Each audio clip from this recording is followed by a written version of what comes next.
नमस्कार दोस्तों, स्वागत है आपका अपने इस YouTube चैनल इजी सिलेक्शन में। मैं ओम सिंह बाटी। बहुत लंबे समय के बाद आज इस अपने YouTube चैनल के ऊपर एक छोटा सा वीडियो जिसमें बात करेंगे एक महत्वपूर्ण टॉपिक, जहां से सेकंड ग्रेड फर्स्ट ग्रेड के अंदर एक 100% क्वेश्चन पूछा जाता है और बहुत अच्छे लेवल का क्वेश्चन पूछा जाता है। तो वो टॉपिक है, जितने भी अपने जैसे ऑक्सी अम्ल की बात करते हैं कि यहाँ से जो क्वेश्चन पूछा जाता है तो ऑक्सी एसिड से क्वेश्चन पूछा जाता है। किसका पूछा जाएगा? सल्फ़र के ऑक्सी अम्ल से पूछा जाएगा, नाइट्रोजन के ऑक्सी अम्ल से पूछा जाएगा और फास्फोरस के ऑक्सी अम्ल से भी पूछा जाता है। ये 3-4 प्रकार के जो तत्व होते हैं, इनके ऑक्सी एसिड से क्वेश्चन पूछा जाता है। हालांकि क्लोरीन का भी होता है, लेकिन वो थोड़ा ज़्यादा पड़ जाएगा आपको। सल्फ़र के ऑक्सी एसिड, नाइट्रोजन के ऑक्सी एसिड और फास्फोरस के ऑक्सी एसिड। आज के इस वीडियो में मैं क्वेश्चन के साथ कुछ अलग प्रकार से एक समझाने की कोशिश करूंगा कि आप इनको किस तरह से याद रख सकते हो। तो एक क्वेश्चन पूछा है, परऑक्सी डाइसल्फ्यूरिक अम्ल का सूत्र क्या होता है? इसकी परऑक्सी डाइसल्फ्यूरिक अम्ल का रासायनिक सूत्र क्या होता है? ये रासायनिक सूत्र है, इसका रासायनिक सूत्र क्या होता है ये आपको ध्यान रखना है। तो परऑक्सी डाइसल्फ्यूरिक एसिड का रासायनिक सूत्र H2S2O8 होता है, ये आपको ध्यान रखना है।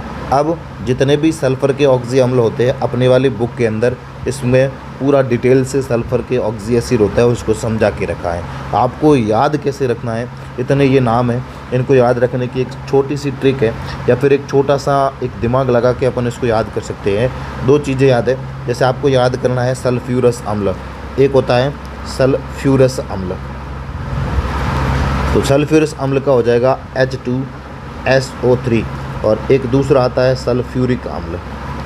सल्फ्यूरिक अम्ल जिसको हम H2SO4 भी कहते हैं। क्या कहते हैं इसको?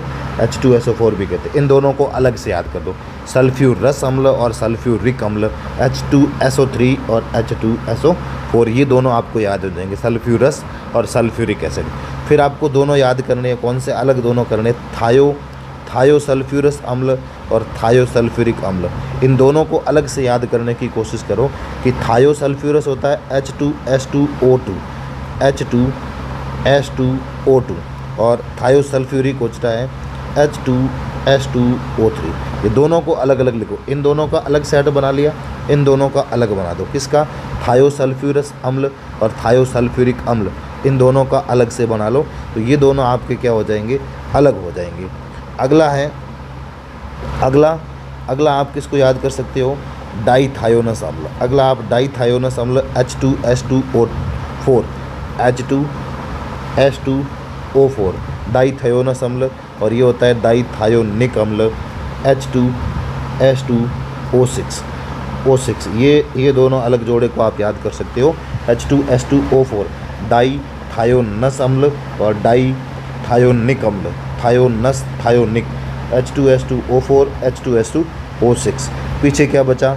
पायरोसल्फ्यूरिक अम्ल, और इधर बचा पायरोसल्फ्यूरस, और ये बचा पायरोसल्फ्यूरिक। ये जो पायरोसल्फ्यूरस होता है उसको कहते हैं H2S2O5 और ये होता है H2S2O7। इस H2S2O7 को क्या कहते हैं? ओलियम भी कहा जाता है। क्या कहते हैं? ओलियम भी कहा जाता है। पायरोसल्फ्यूरिक एसिड कहते हैं जिसको। इसके अंदर क्या पाई जाती है? ऑक्सीजन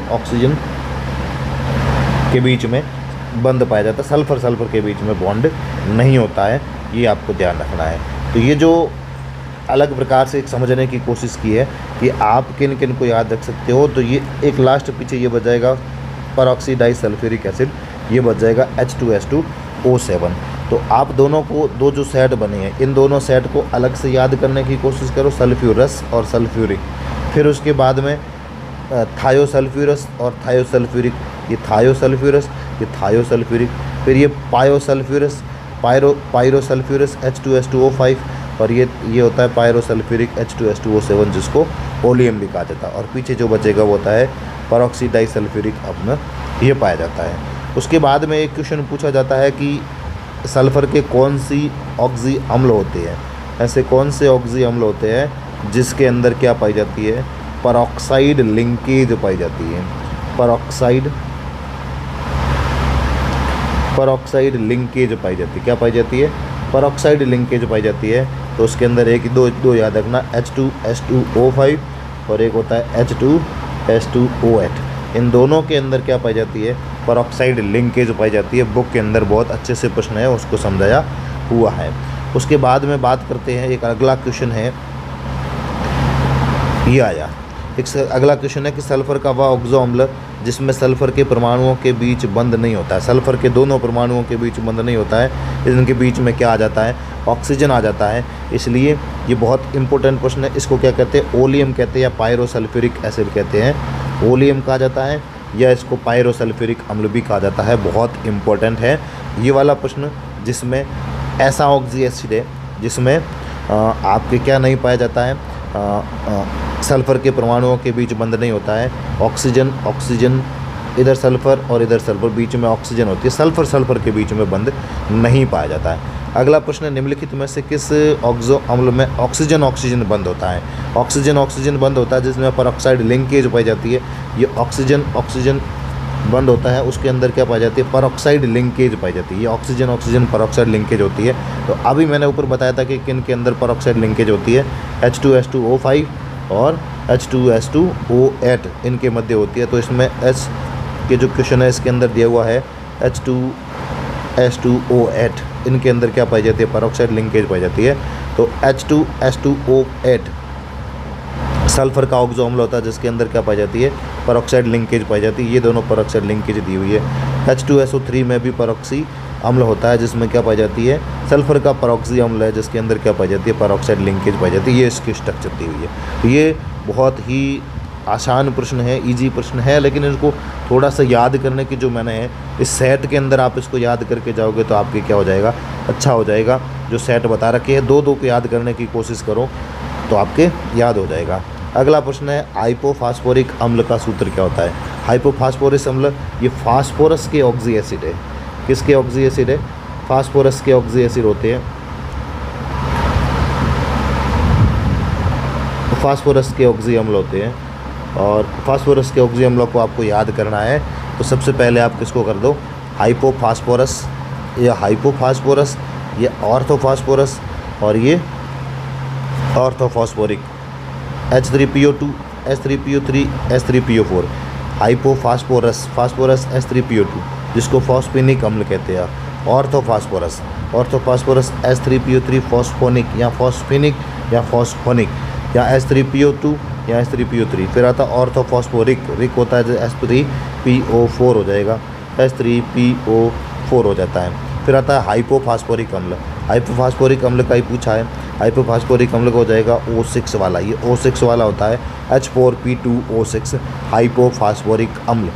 फिर आता है पायरोफास्फोरिक अम्ल। पायरोफास्फोरिक H4P2O7 पायरोफास्फोरिक अम्ल। और पायरोसल्फ्यूरिक अम्ल क्या होता है, पायरोसल्फ्यूरिक अम्ल का सूत्र बताओ आप क्या होता है। पायरोसल्फ्यूरिक अम्ल का सूत्र होता है H2S2O7 होता है, जिसको आप क्या कहते हो, बहुत इंपॉर्टेंट है ये प्रश्न, एग्ज़ाम के अंदर पूछा भी जाता है, जिसको ओलियम भी कहा जाता है। तो ये फास्फोरस के ऑक्सी एसिड याद करना है, हाइपोफास्फोरस जिसको कहते हैं H3PO2, ऑर्थोफास्फोरस जिसको कहते हैं H3PO3 ऑर्थोफास्फोरस, और ऑर्थोफास्फोरिक होता है वो क्या होता है H3PO4 ऑर्थोफास्फोरस। H4P2O6 ये होता है हाइपोफास्फोरिक एसिड, और H4P2O7 होता है पायरोफॉस्फोरिक अम्ल। बहुत इजी है, बहुत इंपॉर्टेंट है, आने वाले प्रश्न एग्ज़ाम के अंदर पूछे जाएंगे। आप दो सेट बना के याद करोगे तो आपके हो जाएगा, कोई दिक्कत नहीं आएगी। ये पिछले एग्ज़ाम में क्वेश्चन पूछा था। पिछले एग्ज़ाम में क्वेश्चन क्या था, ये था हाइड्रोनाइट्रस एसिड का रासायनिक सूत्र, ये वाला पूछा था। सेकेंड ग्रेड 2022 के अंदर ये पूछा था कि हाइड्रोनाइट्रस का सूत्र क्या होता है। तो हाइड्रोनाइट्रस का होता है H4N2O4, ये हाइड्रोनाइट्रस एसिड का फॉर्मूला होता है। और बहुत सारे लोगों ने इस प्रश्न का उत्तर क्या किया था, गलत किया था, और मैं भी इसको गलत करके आया था, क्योंकि इसका ये जो क्वेश्चन है वो ग्रेजुएशन लेवल का है और 11th-12th की बुक में ये नहीं मिलता है। और मैंने जो अपनी जो PYQ बुक है उसके अंदर ये डाला है, वो ग्रेजुएशन से उठा के डाला है। तो हाइपोनाइट्रस अम्ल का सूत्र क्या होता है, H2N2O2 क्या होता है, H2N2 और O2, ये हाइपोनाइट्रस का होता है। हाइड्रोनाइट्रस का होता है H4N2O4। फिर नाइट्रस अम्ल ये होता है HNO2, और नाइट्रिक अम्ल HNO3 पर नाइट्रिक अम्ल HNO4 होता है। ये भी एक सिंपल क्वेश्चन है और यहाँ से भी बहुत अच्छे अच्छे प्रश्न पूछे जाते हैं। तो आपको इन तीनों के ऑक्सी अम्ल याद करने हैं। सल्फ़र के ऑक्सी अम्ल याद करने हैं आपको, सल्फ़र के ऑक्सी अम्ल, सल्फ़र के आपको करने हैं, नाइट्रोजन के आपको ऑक्सी अम्ल पढ़ने हैं, और आपको किसके पढ़ने हैं, फास्फोरस के ऑक्सी अम्ल पढ़ने हैं। तो किताब के अंदर तीनों दिए हुए हैं। अगर आपको क्लोरीन के भी ऑक्सी अम्ल की आवश्यकता हो, अगर आपको याद करने हो तो मुझे एक मैसेज कर देना टेलीग्राम, वैसे मैं डाल दूंगा, कल कोशिश करूंगा कि क्लोरीन के भी ऑक्सी अम्ल आपको अवेलेबल करवा दूं। तो वहाँ से भी क्वेश्चन पूछे जा सकते हैं। तो यहाँ से ये ऑक्सी अम्ल हो जाएंगे, सल्फ़र के, नाइट्रोजन के और फास्फोरस के ऑक्सी अम्ल आपको याद होने चाहिए, और यहाँ से अच्छा प्रश्न बनने की संभावना रहती है। तो ये आपको याद होने चाहिए। अब मैं कोशिश करूँगा कि आने वाले जो दिन है उसके अंदर मैं बायोलॉजी और केमिस्ट्री दोनों की एक एक क्लास डेली लगवाने की कोशिश करूँ, ताकि जो अपने शॉर्ट नोट्स हैं वो भी आपकी रिवाइज होते जाएं। बाकी एक विश्वास के साथ कहता हूँ कि जो शॉर्ट नोट्स हैं, क्या है, शॉर्ट नोट्स है, एक दूसरी अपने के अंदर PYQ बुक है, और तीसरा अपने अंदर क्या है, टेस्ट सीरीज़ है, और चौथी अपने के अंदर क्या आएगी, टीचिंग मेथड की बुक आएगी। और ये आपके लिए संस्कृत एजुकेशन के अंदर, यहाँ से संस्कृत एजुकेशन का जो एग्ज़ाम है आपके कब है, दिसंबर के अंदर संस्कृत एजुकेशन का एग्ज़ाम है। और यहाँ से आपको एक बहुत अच्छा क्या देखने को मिलेगा, यहाँ जो ये मैटर है ना, यहाँ से बहुत सारे प्रश्न आपको डायरेक्ट देखने को मिलेंगे। क्यों मिलेंगे, उसकी बात ये है कि यहाँ से जो ये शॉर्ट नोट्स बनाए गए हैं वो कहाँ से बनाए गए हैं, RBSE NCERT से बनाए गए हैं। ये जो PYQ बुक है वो पुराने प्रश्नों के आधारित है, जितने भी RPSC द्वारा पूछे गए प्रश्न हैं, और उनमें RBSE और NCERT की व्याख्या इस बुक के अंदर की गई है। जो टेस्ट सीरीज़ चल रही है वो भी कहाँ से चल रही है, RBSE और NCERT से बनाया गया है। और ये टीचिंग मेथड की बुक है वो कहाँ से बनाई गई है, जो BEd में चलती है वाले ऑथेंटिक बुकें होती हैं, 6 से 7 बुकों को मिला के उनके पीछे प्रश्न टॉपिक वाइज डालकर बनाने की कोशिश की है। बहुत ही जल्द इसी सितंबर महीने के अंदर, बार आप ना पूछें, लेकिन एक मैं आपको विश्वास दिलाता हूँ कि सितंबर महीने के अंदर अपनी टीचिंग मेथड की बुक पूरे राजस्थान के संपूर्ण मार्केट में अवेलेबल हो जाएगी। लगभग जो बड़ी बड़ी दुकानें हैं, बड़े बड़े ज़िलों में अवेलेबल हो जाएगी। बाकी इसकी ऑनलाइन डिलीवरी भी अपने उपलब्ध रहेगी। ये जो PYQ वाली बुक है ये 1-2 दिन के अंदर आने वाली है, प्रिंट भी गई हुई है। 4 तारीख बोला था, लेकिन आज नहीं आ पाई, कल या परसों 2 दिन में आएगी। और जब भी आएगी, जो भी जितने भी 150 ऑर्डर हो रखे हैं उनको बहुत जल्दी पहुंचाने की कोशिश करेंगे। आज के इस वीडियो में इतना ही। बहुत बहुत धन्यवाद।